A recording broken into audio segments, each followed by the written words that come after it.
see two areas when it comes to boundaries, right? One, I see people setting boundaries from a place of pain because they're guarded and they're unrealistic boundaries, and they do like way too much because they're trying to protect themselves, but it's really them a defense mechanism, an unhealthy defense mechanism. The second thing I see is people who set boundaries, but they're very lax. A lot of y'all set boundaries that y'all never actually implement. Yo, party people, it's Ashley of SingleWomanChronicles.com, where being single is a beautiful choice rather than a miserable circumstance. And how is your weekend? How are you guys doing? How was your weekend? I don't know when you listening to this, but hopefully you're having a great time. Right now, we are preparing for Thanksgiving, and we are just being grateful and thankful for all that we have and all that is to come. We are thanking God in advance for His grace, His mercy, His favor, all of the above, right? Okay. I already did an episode on finishing strong. I don't remember when I did it, but go find it. I think the importance of finishing strong is like such a thing. And I think we give up way like 2 months before. We give up around the holidays. And we think that we have to start everything in the new year, and that's not true. So you're going to start with your gratitude on Thanksgiving, and then you're going to think, oh, now I need to finish the year strong. Okay? So how your girl is finishing the year strong is, y'all already saw my weight loss journey. I know I'm all over the place. I just jump right in. I ain't even on the topic yet. I'm just getting down to the nitty gritty. So usually my weight loss journey. So y'all know in the 30s that metabolism slow down, and just being a woman and period, being a woman, your hormones are different. How you lose weight in your 20s is not how you lose weight in your 30s. It becomes harder each year. And somebody told me after you turn 35, it becomes even harder. So I wanted to get a move on my 34th birthday. So I'm tall. I did like a before and after picture. Everyone was like, you weigh 2 something. Yes, I've been in the 2s for a long time. I've probably been in the 2s since I've been 30. So that's just, I'm a stallion. I'm a tall glass of woman. I'm a tall glass of water. I'm a big fine woman. So so my weight that I don't like was 230 something. So the heaviest I ever been was like 236. And I feel so swollen at 230 something. So what would happen is I would lose 230. I would get down to like 226. I would quit the weight loss journey. Then I would go back to the 230s. And it's like this back and forth, back and forth. So around my birthday, right before my birthday in April, I started my journey. I was at 236, I believe. I went down to like 218-ish, which really wasn't true because when I did the before and after picture, it said like 217, but I had been throwing up like all that day before. I was hungover, mind your business. It was my birthday. So truly, I was probably like 222, but of course I gained some of that back because schedule got crazy. I traveled for work, so I was on the road. It just was a lot going on. So currently I'm maintaining 225, 226, which for me is incredible because in the years prior, I would literally lose the weight, get off, and by December, I would be back at the weight that I was before I lost on my birthday. So being able to maintain 225, 226, because it goes back and forth, is incredible for me because I've still been in the gym heavy. I was going 5 days a week when I was like at the peak of my working out, but I've only been able to do like 3 and 4, mostly 4. So I'm just proud that I've been able to maintain. But now starting in December after Thanksgiving, I'm going back into beast mode, going back to 5 days a week, going back to calorie counting, going back into it because I'm finishing the year strong. Like by March, I need to be 215, period. And the thing about weight loss is, maintaining things are harder than losing. Maintenance is harder than losing. Period. It is. It's harder. Like, because you do all the things and you get there and you're just like, oh my God, I got here. So then you lax, but you can't lax. You have to keep doing the same things. You probably don't have to do it at the same intensity, but you still have to watch yourself because you can go right back so quick. So being able to maintain for me is huge. So once I get to 215, which I know by March, I can do it before March. but it's going to be maintaining that 215 because they say on average it takes your body about 6 months to adjust to a weight loss. So your body wants to go back to being the bigger you, but you have to maintain it. You have to shock your body into it, and it takes about 6 months of consistency, y'all. So you don't have to start and wait for the new year. You can start now. So finish this year strong and start now. You don't have to do your weight loss journey like I'm doing, but I'm starting because I'm about to hit this 215 way before my birthday. We about to get into it. And also, I'm just finishing the year strong on I have some career goals that I'm working on, so a new business I'm working on. So like a part of me was like, girl, just wait till the beginning of the year because a lot of businesses are winding down, blah, blah, blah, blah. No, I'm going to finish the year strong because I'm going to have a strong foundation leaving the year. So coming in the year, I'm hitting the ground running. So y'all need to finish the year strong. Okay. Sorry, y'all, I got postnasal drip and like my throat has been killing freaking me. That weather change, I usually get sick around this time, so I'm trying to fight it. Fight it, y'all. All right, today's episode actually comes from a loyal listener, and I'm very grateful that she sent me this because I told y'all I'd be running out of stuff. So y'all send me stuff. DM me on Instagram because I look at them. DM me and tell me something I should talk about because I'll be running out of stuff. But she asked me to talk about how many boundaries are too many. And this is a very deep question because it's so funny to me and my homegirl was actually having this conversation today because she was saying that she felt like her standards are too high. And I told her, your standards are not too high. You're very guarded. So your guard makes you read into stuff that you shouldn't be reading into.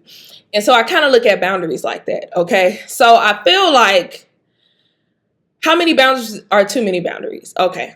So first of all, let's define what a boundary is. I didn't even look it up. Usually I look this stuff up before I come on, but I'm having a very, very, very busy Sunday. That's when I'm recording this. So I didn't have time, but let's look at it now. Boundary definition.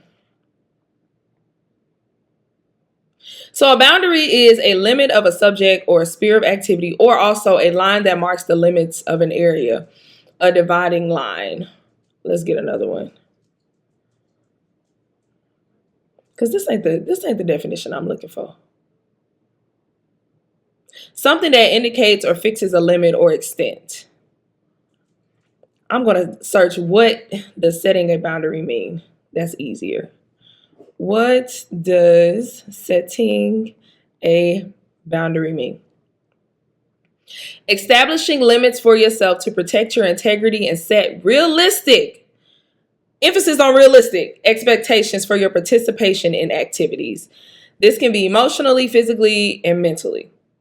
Setting boundaries is a form of self-care. So I'm going to repeat that one more time for the people in the back who didn't hear me. Setting a boundary is establishing limits for yourself to protect your integrity and set realistic expectations for your participation in activities and relationships. This is emotional, physical, and mental. Okay. Hey, Bridges, that's him. That's his introduction. You know, Bridges, he always in a place. He always in a place. Okay. So boundaries, y'all. Boundaries are for protection, but also self-care. Boundaries are things, or like it said, limits. You set an example of a boundary is, for example, me, I'm celibate, right? So I set certain boundaries to prevent me from having sex because I know I'm not strong enough to be in certain situations. So one thing I do is like, I don't spend a night over people's house. I try not to have a lot of sexual conversations because that'll just lead to something else. What else? I tell people, like with a touchy feely, I'm like, I'm not going that far. I'll set a boundary, like, don't touch me here. Don't do that. Don't do this, because it's a boundary to keep me in lines. Like it's the other, one of the definitions did say a line. You're setting a line so people won't cross it, because once someone crosses that line, then they are outside of your boundaries. So boundaries help you to protect yourself, right? So I don't think there is a such thing necessarily as too many boundaries, but I do think you should do inventory on your boundaries, because sometimes your boundaries are not your boundaries. They're actually your guard up. They're actually you protecting yourself because you have PTSD from a situation, and instead of healing fully from that, you basically are setting too many boundaries because you're trying to avoid what you went through instead of healing and understanding what the root of that is and moving forward. For example, say that a guy who was a doctor broke your heart stole something from you and kicked you to the curb. Now your new boundary is, I don't date doctors. Excuse me? That shouldn't be your boundary, because not all doctors are going to do you how that doctor did you. But you need to go investigate, okay, how did this happen?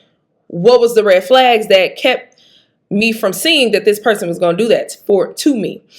How can I avoid this situation in the future? You have to get to the root, because you just can't block out all doctors just because one doctor hurt your feelings. That's what too many boundaries is. Sometimes people are so guarded, especially in today's, oh my God, in today's data sphere. That's not even a word. But in dating today, so many people have so many boundaries. They lack so much grace. They don't want to work with anyone because everyone's hurting. And instead of healing from the hurt, they're putting up these unrealistic boundaries to protect themselves when really they're just pushing love out. So you have to ask yourself, is the boundary I'm setting for myself from a place of health or from a place of pain? That's the first thing you got to ask yourself. And how do you know the difference? You have to ask yourself, why did I set this boundary?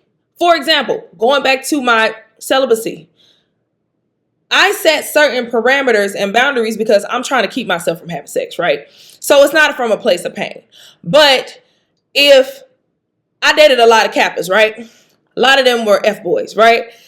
If I were to set a boundary and be like, I'm not dating no more Kappas, that came from a place of pain. That's an unhealthy boundary. I need to reassess that, because that's not something that makes sense. That's unrealistic. That's an unrealistic expectation. How do we get to the root? Why did these men hurt me? Well, they hurt me because they sold me a dream and they told me it was going to be one thing, but it ended up being another after we reached a certain point. Okay, what red flags did you see? Well, they weren't intentional in the beginning. They didn't tell me that we were going to be together. They told me to let it flow, et cetera, et cetera. Okay, so how can I fix that? Well, in the future, I don't do let it flows.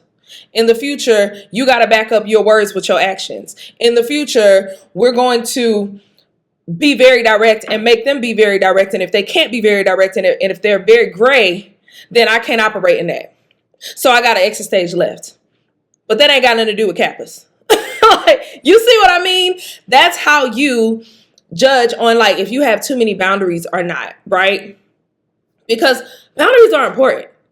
And another thing, a lot of people set boundaries.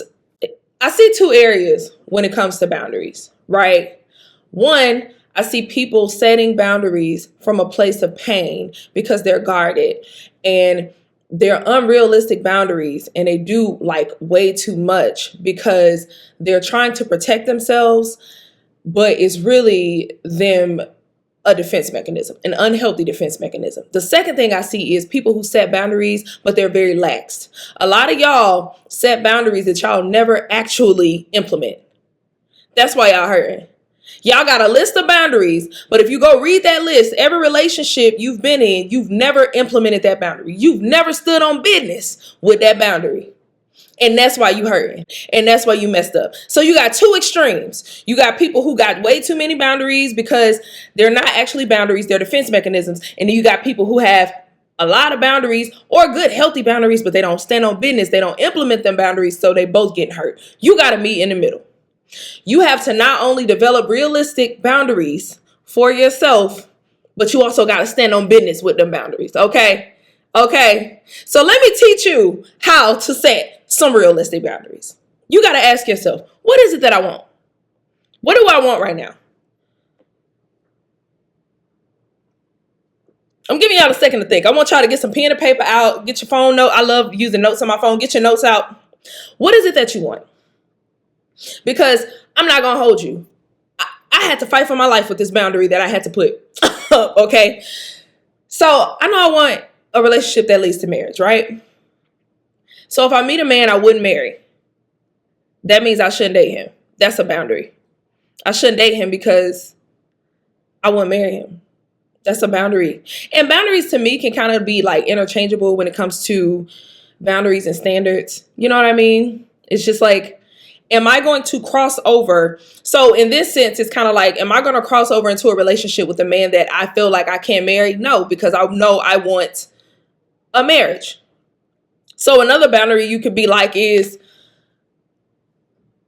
when it comes to like what you want, if you know that you want a relationship, you say, okay, my boundary is because I want a relationship. I'm not going to give relationship benefits to men that I'm not in a relationship with. What are those benefits? Sex, staying up late, messing up your sleep pattern for them, going out of your way to make sure that they get their needs met. These are relationship benefits. Letting them fools move in with you because it's hobosexual season. Hobosexual. Homeless people, men trying to move in with you. Set these boundaries. Stand on business. Okay? Another boundary I have, this is just for safety precautions. I don't go on first dates in private places. Probably not even second dates. Like, we have to meet outside. Listen, this is another thing that makes my brain hurt. This is a sidebar, but I think we need to talk about it. A lot of y'all are adopting standards and boundaries that y'all don't even agree with.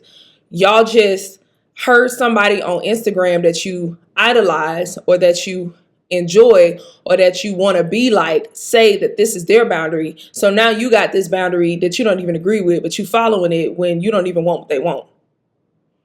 For example, this whole, he can't take me on a coffee date. I'm sorry, what's wrong with a coffee date? I know for me, I love coffee. So that could never be a boundary for me because I like coffee. So I'm going to go on a coffee date. I don't mind. That's cool with me. Because if I don't like you, that means one, this date's short. I can leave quickly. Two, if I don't like you, I can pay for my own coffee. And you don't feel obligated to nothing. This is beautiful. This is sensational. Like, nobody wasted each other's time. Okay. And then another thing like this whole, he got to spend a rack, spend this, spend that. Do you even agree? Now I'm going to give you an example. I have a homegirl. I told her I went on the first date with a picnic, something outdoorsy. She said I would never do that. I said, oh, why? She said, because I don't like outdoors. Makes sense to me. She literally don't like outdoors. So a boundary of hers or a standard of hers is I'm not going on a date, on a picnic outside because I don't like being outside. That makes sense to me. But a lot of y'all have adopted boundaries that y'all don't even believe in because somebody told you to adopt them. That don't make sense. The math don't math. Okay, back to how you set these boundaries up. 1, ask yourself, what do I want? Okay. 2, ask yourself, how do I get here? So because I want a relationship that leads to marriage, how do I get to said relationship that leads to marriage? Okay. So that will be like me going out to date. That will be me getting to know somebody. That will be me setting the intention, telling them like, this is what I want in the relationship. This is what I'm looking for, and then we'll be assessing if this person is that, right? Okay. So what type of parameters did I need to set up so that I don't end up in a situation that is not a relationship that leads to marriage, right? So this could be not, like I said, not giving up sex because I feel like that could taint some things. That could be not spending the night. That could be not giving girlfriend like benefits. That could be, y'all know what I mean? Like what types of things for you in your comfort zone? Because that's another thing you have to ask yourself. What's me in my comfort zone? Because something I'm uncomfortable with, maybe something you're comfortable with. Because I'm celibate, I don't do certain things, but you might want to get some. You could do certain things. Some people are okay with casual dating in relationships. So if you're okay with casual dating in relationships, you're probably okay with casual sex too. So a boundary you have may not be a boundary I have, and that's okay. But it's all about what am I comfortable with and what am I not comfortable with? Like what works for me? What works for me? That's how you say that. What works for me? Okay. I have friends who are like, I don't want to kiss nobody who not my man. I don't want to kiss nobody who I'm not with. I don't like that. That's too intimate for me. Baby, I'm kissing. I'm sorry. Like that's comfortable for me. Some people's boundary is like, I don't kiss on the first date. Baby, I will kiss on the first date. Now, if I like you, like it's not, I'm just not out here about to get mono, but I'm saying that's just not a boundary for me. And that's okay. But what's comfortable for you? So once you know what you want, once you figure out like, okay, how do I get to this thing that I want? Okay, then you ask yourself, like I said, what's comfortable for me? Then you set these boundaries. Now you write your list of boundaries. And when you set your list of boundaries, then you ask yourself, is this from a place of pain or from a healthy place? For example, some now some boundaries are developed from painful relationships that you learn from, and those make sense. For example, I don't date men with kids who are under 5. You may ask, Ashley, why don't you date men with kids under 5? Because I dated a man with kids under 5 and he was cheating on me with his baby mama. And I feel in my heart, what I've seen, most people have not figured out their co-parenting relationship. They've not healed over their emotions until that child is 5 or above. That's just my thing. I'm sorry, it could be false. That's just how I operate. That's just me. That's just me. That's just me. It ain't got to be something you comfortable with. That's just me. Some people don't date men with kids at all. That's your boundary. That's what you comfortable with. Cool. Go with it. Go with it. Go with it. Some people be like, my boundary is I don't date men who just got out of a relationship less than a year. Cool. That's your boundary. It makes sense to me. Makes sense to me. So you have to test the boundaries. You have to test the boundaries. Some women or some people, period. When I say too many boundaries, I say things like, oh, well, I'm trying to think of one that's like outrageous that I've seen. Besides the whole, he can't take me on a coffee date. He can't take me to red light. He can't take me red light. That kind of stuff. That's so stupid and minuscule. It's so ignorant. It's so ignorant. But something that could be just like outrageous could be like, I'm trying to think. Why I can't think of none? That's crazy.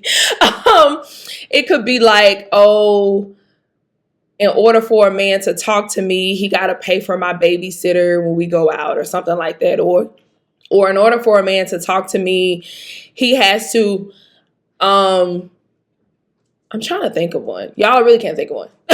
Like, in order for a man to talk to me, he has to, I don't know. I'm at a loss. I don't know. I probably don't know because I don't have any outrageous ones. It's probably going back to like you put all men in like one category. Like, oh, I got one. I figured it out, y'all. I don't date Pisces men because Pisces did X, Y, and Z, and you're like one of those. You tripping? I'm sorry, you tripping. You tripping. You tripping. You really gonna base your dating on a horoscope? You gonna base it off a sign? Y'all tripping. You tripping. You tripping. Like, you're tripping. Okay, that kind of thing. That's your bonkers. That's ridiculous. Like, come on. Come on, people. Come on, people. Come on. Oh, if a man can't and come and pick me up on every single day and pay on every single day, it has to be every single day. That's a little. I get it. If that works for you, that's cool. But like, come on. Like, sometimes you can treat him every now and again. Like, and don't get me wrong, because listen, Ashley don't be paying for dates. I ain't gonna lie to y'all. I don't be paying for dates. I mean, they take care of me. They take care of you, girl. But also, I'm a giver. Like, on first date, I might bring like a cute little gift that you told me. You say you like the Falcons. I'll bring you you say you like the Falcons and coffee. I'll bring you a Falcons mug. Like, I try to do a little give and take. But yeah, it's just, you just have to ask yourself. I don't know why I can't think of like extreme boundaries. Maybe I can Google some. Because I really can't think of any. I don't know why. This is crazy. Extreme dating boundary examples in relationships. Let me see what happens. See, I'm glad I Googled it because I really did. I really was at a loss. Y'all could tell. Okay. Some extreme dating boundaries are demanding complete access to somebody's phone. Like, off the bat. You're like, I need access to your phone. Another one I just thought of, demanding to be in a relationship with somebody within the first few weeks of dating. That is extreme. That's how you get love bombed. I've been there. Like, for me, I'm sorry, I can't be in a relationship with you that quickly. Like, I need to figure this out. Like, don't rush me. Don't rush me. Don't rush me. Becoming excessively jealous, like when someone is like in the early stages of dating, feeling like, oh, they need to answer their phone every single time. When they don't answer their phone, y'all can't talk no more. You finna block them. And like, give people some grace. Give some people some room. Like, give them some room. Give folks some room, okay? I'm sorry I wasn't as prepared, but I rushed this. I'm sorry, y'all. But hopefully, I feel like y'all still got something. Okay, if y'all got more questions, just comment below and I'll tell y'all some more stuff. But that's all I got for now because I still got a whole bunch of stuff to do. All right. Well, until next time, bye.